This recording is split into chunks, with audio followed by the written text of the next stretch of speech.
Matura shtetërore ka startuar këtë të hënë. Pas 3 vitesh përgatitje, nxënësit e sistemit parauniversitar u testuan sot në provimin e parë. Adriane Televizion kanë ndjekur procesin nga jashtë në 2 shkollat publike, ashtu siç ishte udhëzuar në nisje të tij.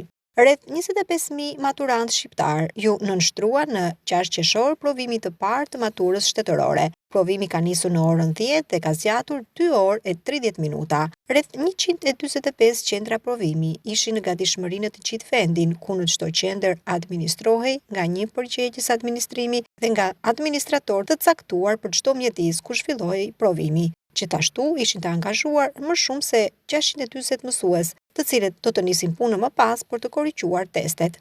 Provimi u zhvillua në shkollat që plotësonin kushte infrastrukturore të përcaktuara në rregulloren e maturës shtetërore. Rësia ishte se këtë vit Ministria e Arsimit dhe Sportit vendosi që të kishte edhe teste të personalizuara për maturantët që janë me aftësi të veçanta.